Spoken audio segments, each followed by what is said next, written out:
데살로니가전서 1장 1절에서 10절 말씀 한 절씩 교독하겠습니다.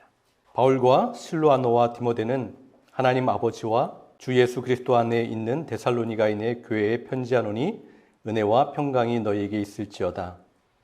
우리가 너희 모두로 말미암아 항상 하나님께 감사하며 기도할 때에 너희를 기억하노니 너희 믿음의 역사와 사랑의 수고와 우리 주 예수 그리스도에 대한 소망의 인내를 우리 하나님 아버지 앞에서 끊임없이 기억함이니 하나님의 사랑하심을 받은 형제들아 너희를 택하심을 아노라. 이는 우리 복음이 너희에게 말로만 이른 것이 아니라 또한 능력과 성령과 큰 확신으로 된 것임이라. 우리가 너희 가운데서 너희를 위하여 어떤 사람이 된 것은 너희가 아는 바와 같으니라.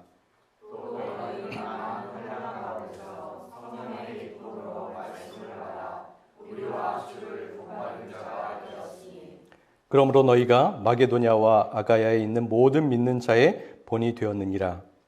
주의 말씀이 너희에게로부터 마게도냐와 아가야에만 이르는 게 아니라 하나님을 향하는 너희 믿음의 소문이 각처에 퍼졌으므로 우리는 아무 말도 할 것이 없노라.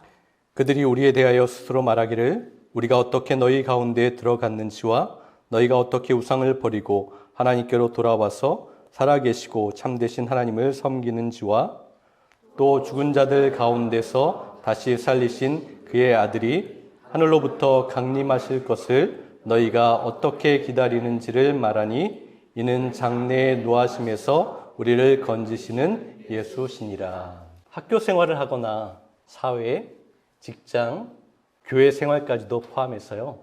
사람들과 부대끼며 살아가다 보면 경험하는 것이 있어요. 사람의 성격이나 인격은 혼자 있을 때는 잘 드러나지 않아요. 또는 1대1로 만나서 이야기를 나눠보면 다 좋은 분이에요. 인격도 좋고요. 생각하는 것도 올바릅니다.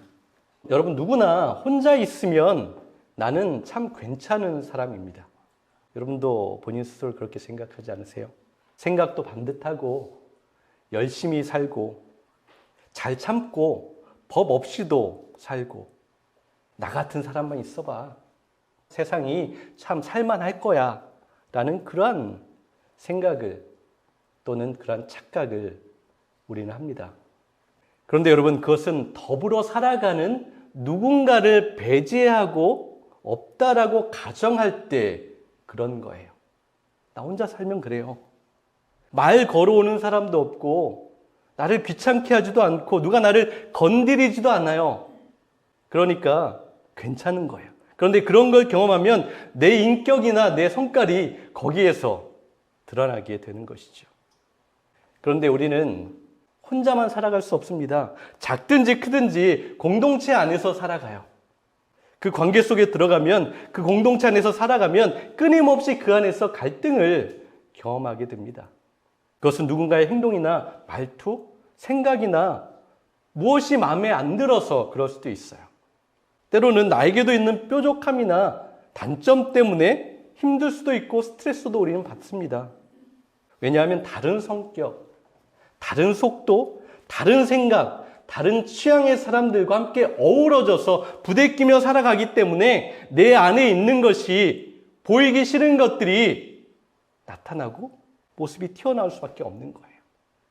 우리는 공동체 안에 있으면 그렇다라는 거예요. 직장 생활을 하는 분이 있는데요. 이런 고민이 있어요. 직장 동료들을 보니까 뭐 이런 사람 저런 사람 다 있잖아요. 여러분도 아시잖아요. 그 중에 몇 명의 사람들이 한 명의 직원을 좀 싫어하는 거예요. 그런데 싫어할 만한 특별한 뭐 정확한 이유도 없어요. 크게 잘못하거나 실수하지도 않는데 그 한 사람을 좀 싫어하고 미워합니다. 그냥 이런 거죠. 저 사람이 약간 내 스타일이 아닌 거예요. 말도 너무 많이 하는 것 같고 좀 행동도 튀는 것 같고 내가 개인적으로 선호하는 스타일이 아니고 내 마음에 들지 않으니까 그냥 싫어하고 은근히 따돌립니다. 그렇게 상처를 주는 거예요. 힘들게 합니다. 그 모습을 보면서 고민하던 분은 그리스도인이에요. 그래서 힘들어하는 직원에게 더 잘 대해주는 것이죠. 친절하게 대해줍니다. 일도 자세하게 설명하고 힘들면 좀 위로도 해주고 잘하고 있습니다. 격려도 해줍니다. 그러면서도 뭔가 해결되지 않는 그 껄끄러움이 있는 거예요. 답답함이 있습니다. 사람들에게 실망하는 거죠. 그런 모습을 보면서 힘들어합니다. 여러분, 공동체 안에서 살아가는 그런 모습. 공동체는 원래 그런 거예요. 이기적입니다. 내 마음에 안 들면 싫어합니다. 무시해요. 힘들게 합니다. 뒷담화합니다. 다 괜찮은 사람이 아니에요. 좀 못됐어요. 그런데 여러분, 예수 믿는다고 하고 신앙인으로 살아간다고 하는 우리도 그렇습니다. 우리도 크게 다르지 않아요. 나는 괜찮은 사람이 아니고 주님의 은혜가 아니면 나도 참 부족한 사람이다라는 것을 우리는 그 공동체 안에서 들어갈 때 거기에서 알게 되는 거예요. 거기에서 깨닫게 됩니다. 그 공동체가 꼭 교회를 말하는 것이 아니에요. 교회 외에 참 많은 공동체들이 있잖아요. 어디든지 무엇이든지 그것이 중요하지 않아요. 주님께서는 우리에게 주신 그 공동체 안에서 그 안에서 씨름하고 부딪히고 갈등하고 힘들어하면서 우리를 깨닫게 하시는 거예요.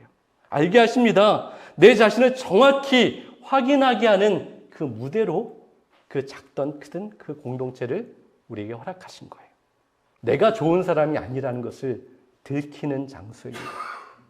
나에게 주님의 은혜가 없으면 나도 이렇게 엉망이고 못된 사람이라는 것을 알게 하시는 거예요. 그 은혜가 우리에게 있습니다. 그것을 아는 것도 귀한 축복이에요. 그것을 알기 때문에 좀 더 선하게 살아가기 위해서 우리는 기도하면서 애쓰는 거잖아요. 여러분, 직장 공동체이든 그것이 어떤 공동체이든 그곳에서 살아가는 나는 주님의 몸된 교회입니다. 우리가 빛의 교회라는 이름으로 모인 여기만 교회 공동체가 아니고 내가 주님의 몸된 교회이고 내가 살아가는 그 모든 곳에서 주님의 교회로 살아 움직이는 거예요. 그렇다면 거기서 교회된 내가 하나님의 나라를 조금씩 세워갈 수 있는 거예요. 하나님의 뜻을 이룰 수 있습니다. 하나님의 나라를 세워가는 거예요. 말씀을 붙잡고 하나님께서 기뻐하시는 그 뜻을 이루기 위해서 조금이라도 행하기 위해서 내게 맡겨진 그 사명을 감당하는 것. 그것이 하나님께서 우리에게 주신 사명인 거예요. 물론 맡겨진 일에 대한 그런 열심히 노력하는 성실함과 그 모든 것은 당연한 거겠죠. 우리 그리스도인들, 믿는 사람들은 주님의 뜻대로 내가 있는 곳, 내가 생활하는 곳, 내가 부딪히고 살아가는 그곳에서 선을 행하고 하나님께서 나에게 허락하신 그 사람들, 그 장소, 그곳에서 주님의 뜻을 나타내기 위해서 말씀을 붙잡고 씨름하는 겁니다. 그래서 기도하며 주님의 도움을 구하는 거예요. 그것은 가족 공동체 안에서도 그렇게 해야 합니다. 그리고 교회 공동체 안에서도 동일합니다. 바울이 2차 선교 여행 때 세웠던 데살로니가 교회 공동체를 보면서 우리 교회가 또 교회된 저와 여러분이 교회 공동체를 넘어서는 내가 속해서 살아가는 그곳에서 어떠한 모습으로 살아가야 할지를 다시 한번 깊이 고민해 봅니다. 오늘 보면 바울과 신라죠. 실로아노와 디모데가 처음에 기도를 하고 있어요. 2절을 한번 보세요. 우리는 여러분 모두를 두고 언제나 하나님께 감사를 드립니다. 우리는 기도할 때 여러분을 기억하고 있습니다. 라고 데살로니가 교회 사람들에게 편지를 쓰는 거예요. 바울은 데살로니가에 딱 3주밖에 머물지 않았습니다. 굉장히 짧은 시간이죠. 그가 가서 유대인 회당에 들어가서 복음을 전했어요. 복음을 전했더니 그 유대인들이 좀 바울을 싫어하잖아요. 미워하잖아요. 그래서 그것이 마음에 안 들었던 유대인들이 깡패들을 데리고 와가지고요. 바울이 머물고 있었던 숙소에 그냥 잡으러 협박하고 또한 폭행을 가하고 쫓아내려고 눈에 불을 켜고 그 숙소로 달려갔습니다. 그래서 어쩔 수 없이 바울과 그 선교팀은 그 데살로니가를 급하게 떠날 수밖에 없었어요. 바울을 잡으려고 왔던 사람들이 바울을 돕고 또한 바울에게 복음을 들었던 야손이라는 사람과 새로 믿게 되었던 다른 사람들을 바울 대신에 잡아갔습니다. 바울이 머물렀던 시간은 3주밖에 되지 않아요. 그런데 참 놀라운 것은 그 짧은 시간에 그것의 교회가 세워졌습니다. 바울이 그것을 떠나서 오고 싶었지만 여러 가지 사정 때문에 이것을 다시 방문하지 못했어요. 그 소식을 듣고 얼마나 감격했겠습니까? 그곳에 하나님의 교회가 세워졌어요. 하나님의 선하신 역사가 얼마나 놀라웠겠습니까? 그러면서도 그의 마음에는 안쓰러움과 미안함도 그 교인들에게, 성도들에게 있었습니다. 6절 한번 보세요. 여러분은 많은 환난을 당하면서도 성령께서 주시는 기쁨으로 말씀을 받아들여서 우리와 주님을 본받는 사람이 되었습니다. 여러분, 예수를 믿자마자 고난이 있어요. 어려움이 그들을 찾아왔습니다. 바울 대신에 잡혀갔어요. 끌려갔습니다. 그런데 교회가 그곳에 세워졌어요. 고난은 힘듭니다. 고난은 여러분 슬퍼요. 어려운 일 당하는 건 좋아하지 않아요. 그런데 그들에게 그 고난을 초월하고 그 어려움을 뛰어넘는 하나님의 기쁨이 그들에게 임했습니다. 6절에 보면 성령님께서 그 고난 가운데 기쁨을 충만하게 주셨기 때문에 그들이 그 모든 것을 감당할 수 있었던 거예요.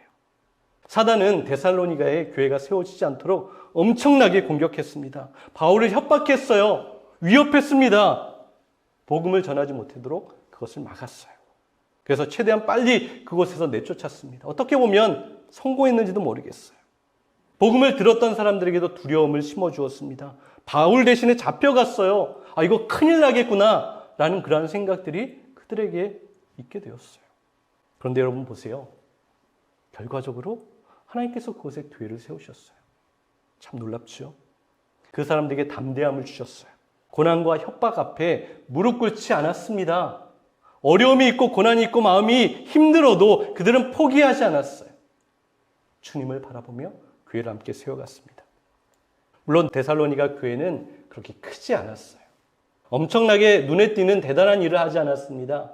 특별하지도 내세울 것도 자랑할 것도 없는 그러한 교회였어요. 그런데 그들에게는 그것이 중요하지 않았습니다. 복음을 듣고 그 은혜가 너무나 감사했어요. 견딜 수 없게 했습니다. 그저 자신들이 듣고 배운 것을 실천한 거예요. 결단하고 하나님 앞에 살아가겠다라는 그러한 믿음의 고백이 그들에게 있었습니다. 행동했습니다. 9절을 보세요.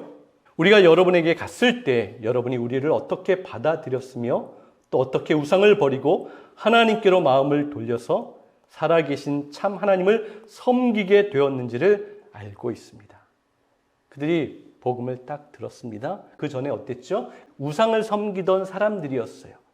우상을 섬기며 알지 못했었는데 바울을 통해서 복음을 듣자마자 그들이 하나님께로 곧바로 돌이켰다라고 기록합니다.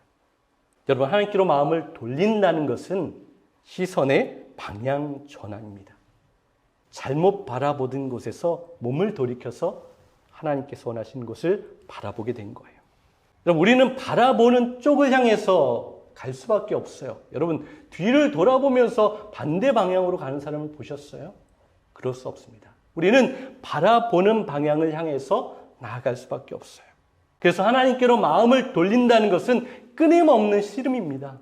하나님의 뜻과는 상관없는 방향으로 돌아서려는 악한 마음과 연약함이 우리에게 언제나 있어요. 그리고 데살로니가 사람들은, 그 교인들은 복음을 듣고 자신들에게 있었던 그것을 끊임없이 하나님께로 돌이키려고 하는 그러한 애씀과 노력이 있었습니다. 우리에게도 그러한 모습이 있어야 하는 거예요. 그렇게 잘못된 길로 우리의 마음과 시선과 그것이 돌아갈 때 이를 꽉 물고 애를 쓰며 주님께로 돌이키기 위해서 그렇게 힘써야 하는 거예요. 하나님의 말씀을 통해 우리에게 명령하신 그곳을 향하여서 우리의 마음을 두어야 합니다. 우리의 시선도 두어야 하고 그러면 그 길로 갈 수 있게 됩니다. 여러분, 하나님으로부터 우리를 멀어지게 하는 그 우상을 다 버리십시오. 우상은 그냥 돌로 만들고 나무로 만든 그것이 우상이 아니죠.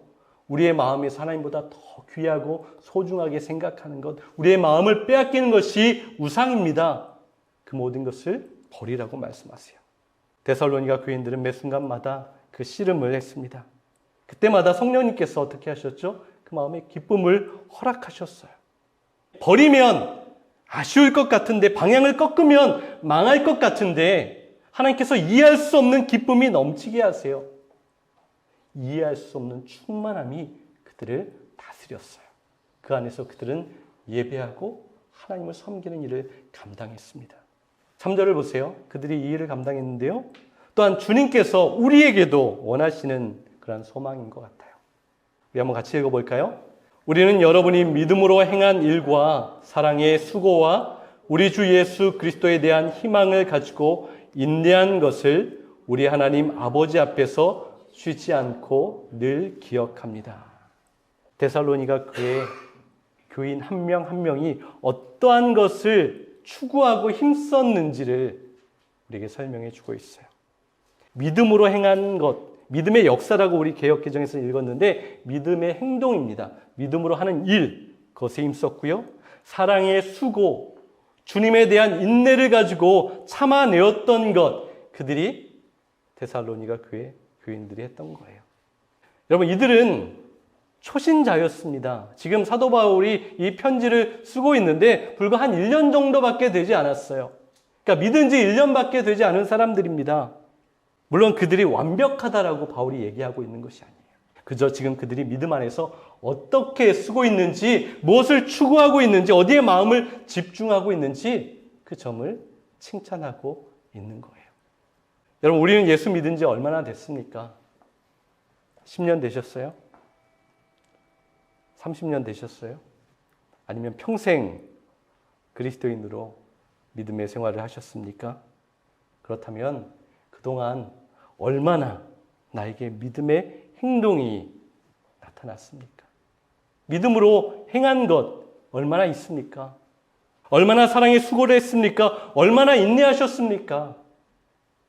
초신자들, 1년밖에 되지 않았던 그들이 그것을 정말 애쓰고 노력했어요. 그렇다면 우리에게는 얼마나 그러한 결과들, 열매들이 있었습니까? 교회 공동체 안에서만 일어나는 일을 이야기하는 것이 아니에요. 세상 속에서 나의 삶의 자리에서 믿지 않는 가족들에게 갈등이 있는 직장에서 내가 만나게 되는 작고 큰 공동체에서 어떻게 여러분은 행동하고 계십니까? 어떻게 살아가십니까? 데살로니가 교인들은 믿지 않는 가족들에게, 나를 미쳤다고 손가락질하는 사람들에게, 자신들처럼 우상을 버리고 자신들에게 있는 이익을 다 포기하고 떠난 그 모습을 조롱하는 그 사람들에게 이러한 삶을 보여준 거예요. 그 교회는 작았어요. 아직 이제 세워져 가는 그 시기입니다. 교회 안에서 행한 것보다는 그들이 만나는 작고 큰 공동체 안에서 그들은 이러한 삶을 살아낸 거예요. 교회가 되어서 그렇게 했습니다. 여러분, 그래서 우리는 이 땅 가운데 살아가는 주님의 교회입니다. 내가 주님의 살아 움직이는 교회인 거예요. 우리는 이것을 잊지 말아야 합니다. 우리는 교회 안에서만 자라려고 해요. 아니요. 우리가 살아가는 그 작고 큰 공동체 안에서 내가 살아 움직이는 교회로 거기에서 주님의 뜻을 나타내야 하는 거예요. 그래서 내가 가는 곳에 날마다 주님의 교회가 세워지는 거예요. 여러분, 월요일부터 여러분들이 만나는 곳, 여러분들이 일하는 곳, 거기에서 교회된 여러분이 그 자리에 있다면 그곳에서 교회가 세워지는 거예요. 내가 땀 흘리고 애쓰고 웃고 울고 사랑하고 위로하는 그곳이 주님의 교회, 주님의 나라가 확장되는 곳이 됩니다. 주님께서 지금 이 시간 교회된 우리에게도 그것을 부탁하세요. 믿음으로 하는 행동이 너희에게도 좀 있어라 라고 하시는 거예요. 여러분, 믿음은 행동하는 거예요. 믿음은 보이지 않는 것을 보여주는 것이고 살아서 역사하는 힘이 있는 거예요. 본문에 말하는, 우리가 개역 개정을 읽을 때는 믿음의 역사라고 기록하고 있는데 그것은 믿음을 통한 행동입니다. 실천하는 믿음의 행동임을 우리에게 말씀하고 있는 거예요. 삶에서 드러나야 합니다. 그것을 보고 아, 저 사람은 믿음을 따라 행하는구나, 믿음이 보이는구나 라는 그러한 고백을 들을 수 있어야 하는 것이죠. 야고보서 2장 14절에서 17절을 보세요. 이것을 가장 잘 설명하는 말씀인 것 같아요. 나의 형제 자매 여러분, 어떤 사람이 믿음이 있다고 말하면서 그것을 행동으로 나타내지 못한다면 무슨 소용이 있겠습니까? 그런 믿음이 그 사람을 구원할 수 있겠습니까? 어떤 형제나 자매가 헐벗고 그날 먹을 양식조차 떨어졌는데 여러분 가운데 누가 그들의 몸에 필요한 것은 아무것도 주지 않으면서 평안히 가서 몸을 따뜻하게 녹이고 배부르게 먹어라 하고 말만 한다면 무슨 소용이 있겠습니까? 믿음도 이와 같습니다. 믿음의 행동이 따르지 않으면 그러한 믿음은 죽은 것입니다. 우리를 좀 뜨끔하게 하는 말씀이 주어지고 있어요. 믿음은 행동하게 한다라고 말씀하고 있어요. 우린 믿는다고 고백해요. 믿어야 한다라고 고백합니다. 나에게 믿음이 있다라고 고백하는데 그것이 나의 삶으로 행동으로 나타나지 않으면 주님께서 그것은 부족하다라고 말씀하세요. 너희는 그렇게 좀 살아내라 라고 우리에게 말씀하십니다. 저희 둘째 아이가 화요일에 맹장 수술을 받았어요. 수술 받기 전에 한 이틀 전부터 밥도 못 먹고 물도 마시지 못한 상태로 병원에 입원을 하게 되었는데요. 병원을 입원해서 혈관에 영양분을 주사하려고 이렇게 바늘을 꽂아서 얇은 줄들을 이렇게 많이 매달아서 그 거치대에 달아놓았어요. 워낙 마른 녀석이다 보니까 또 물도 못 마시고 먹지도 못하니까 많이 좀 지쳤던 것 같아요. 누워있다가 화장실을 간다고 해서 자기가 이렇게 또 거치대를 끌고 갔어요. 화장실을 갔다가 왔는데 그 꽂아져 있는 그 줄들이 그 거치대에 이렇게 막 엉켜 있는 거예요. 갔다 왔더니 엉켜 있어서 침대에 어떻게 눕지도 못하는 그러한 상황이 된 거죠. 그때 제가 바로 일어나서 꼬여 있는 줄을 하나하나 다 풀어서 좀 이렇게 편안하게 해서 잘 누울 수 있도록 아이를 도와주었습니다. 당연하게 그 일을 해야 되겠죠. 그런데 만약 제가 그거 네가 해, 너 할 수 있잖아. 그것도 못하니? 라고 말했다면 어땠을까요? 바늘이 꽂혀 있어서 뭐 풀지도 못하는 상황에 그렇게 얘기한다면 그것은 안 되는 거잖아요. 여러분, 믿음의 행동이 바로 이와 비슷한 것 같아요. 누구의 절실한 필요가 보이는 거예요. 믿음의 행동을 하려면 누구의 절실한 필요가 보여야 합니다. 도움이 필요할 때 민첩하게 행동하는 것이 믿음의 행위인 거예요. 믿음의 행동에는 그래서 관심과 누군가를 바라보는, 캐치하는 그 예민함이 있어야 하는 거예요. 데살로니가 교인들은 예수를 믿고 나서 그것이 생긴 거예요. 내 주위의 사람들의 그 필요가 보이기 시작합니다. 힘없는 사람들의 소리가 들려요. 억울한 사람들의 상황이 이제 다가오는 거예요. 내 마음을 흔듭니다. 내 마음을 건드는 거예요. 그래서 도와주게 되는 거예요. 그래서 위로합니다. 힘을 낼 수 있도록 용기를 주는 거예요. 그 사람과 함께 손을 잡아주고 함께 울고 함께 기뻐하고 그 사람의 필요가 나의 필요처럼 느껴져서 믿음의 행동을, 그 행위를 자연스럽게 할 수 있게 되었던 거예요. 내가 이거 해야지, 내가 선하게 살아야지, 하나님께 칭찬 듣지, 상급받지, 그런 것이 아니라 복음 앞에 내가 변화되니까 믿음의 행위가 자연스럽게 나에게 나타난 거예요. 내 눈에 보여지는 것이 다른 거예요. 다른 사람의 아픔과 필요와 그 절실함이 들리기 시작하고 보이기 시작합니다. 여러분, 그렇다면 우리도 믿고 있다면 우리의 믿음을 보여주세요. 그 믿음을 나타내십시오. 믿음의 역사, 그 믿음의 행위를 우리 가운데 있게 하십시오. 또 주님께서 우리에게 사랑의 수고를 하라고 하십니다. 여러분, 사랑은 감정이라고 우리는 생각하잖아요.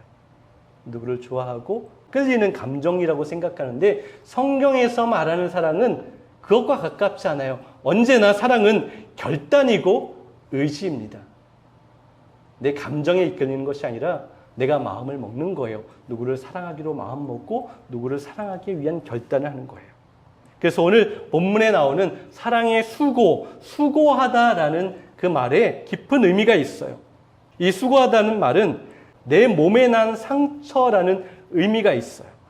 그러니까 사랑의 수고란 다른 사람의 아픔이 내 아픔처럼 느껴지는 거예요. 나에게도 상처가 난 것처럼 함께 아파하는 겁니다.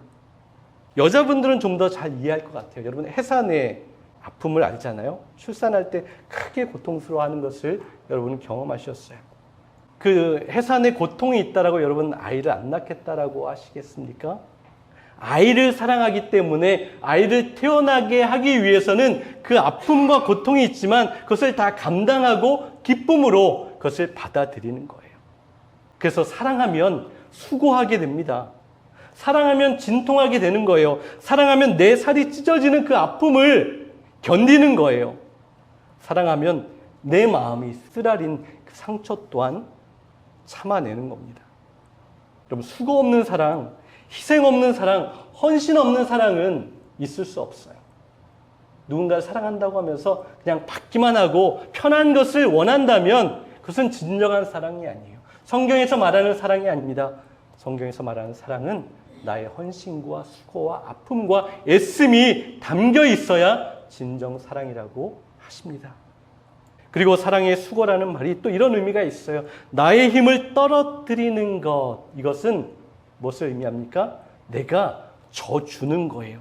내가 약한 것처럼 행동하는 겁니다. 내가 힘이 있지만, 내가 권리가 있지만, 내가 당연히 그래도 되지만 그렇게 하지 않는 거예요. 져주는 거예요.